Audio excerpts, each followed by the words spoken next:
Looking at the latest coaching news on Fantasy Football Today in 5. And welcome, everybody. Adam Azer here with Dave Richard. And it's FFT in 5, but we're recording this at about 11:15 a.m. Eastern, so it's on Monday. A lot may happen between now and the time you listen. But what we know now, Dave, is that Arthur Smith has been fired. That's the biggest coaching headline. Ron Rivera as well. But Arthur Smith was not necessarily a certainty, and he's out. So what do you think? Is this... And, I know you're going to think it's great news, but I will just say he was very, very, very run heavy. So, is this really great news for Bijan?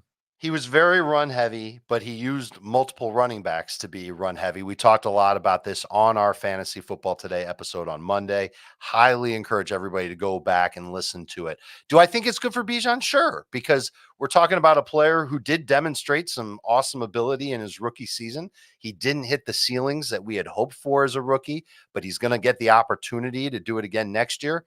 Hopefully the Falcons have a smarter offensive play caller, not necessarily a head coach, but the play caller who's going to put his best players in position. And Arthur Smith did a lot of expensive shopping. He went to the high-end stores to get a tight end and a running back and a wide receiver. And the quarterback that they get in Atlanta, that's going to be a huge factor as well. So we need to see who's going to call the plays for the Falcons. We need to see who the quarterback is going to be for the Falcons.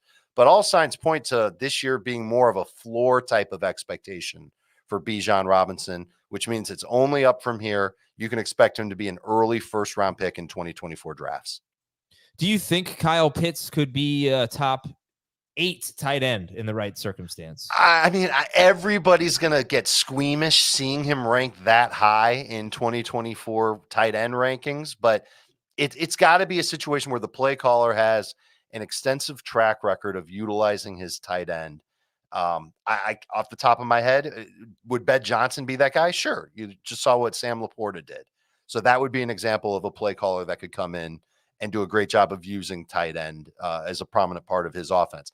I think Pitts was hurt this year. There were times this year where he just looked like he was running in slow-mo. Hopefully he has a normal offseason and he's healthy and ready to go. If we're encouraged by the play caller and, again, encouraged by the quarterback, then maybe there's no reason to have Pitts as a top 12 guy.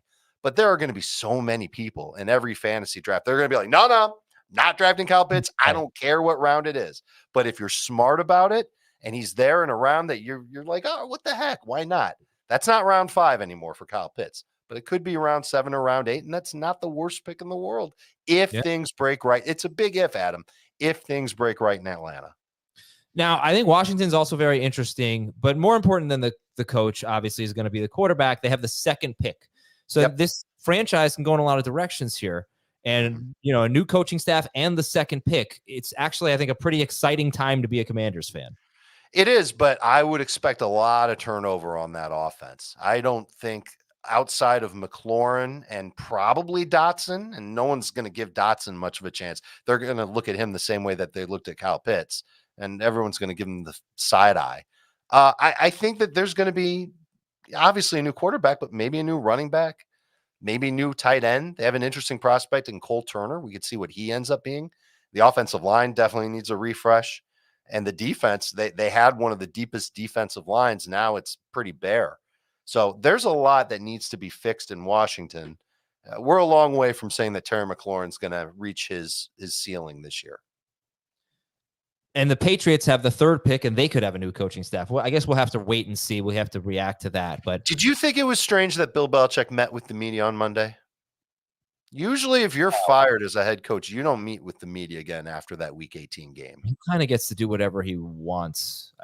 Not in a bad way, but he's earned that if he wants to meet with the media. But I don't know. Hopefully, we find out pretty soon. Sure, and I read all the reports, and I would not be surprised if the Patriots and Belichick part ways at this point. But that's a team they might have more holes to fill than the Commanders do. Yeah. Oh, I'd rather coach the Commanders than the Patriots. Sure. How do you feel about that? Especially, even though, sure. No, there might be a pretty significant difference between the second pick and the third pick. So, of course, there could be some trading, but we'll see. Obviously, we'll see what the Bears do. All right, those are the big headlines from around the NFL, and this is Fantasy Football Today in 5. We'll talk to you tomorrow.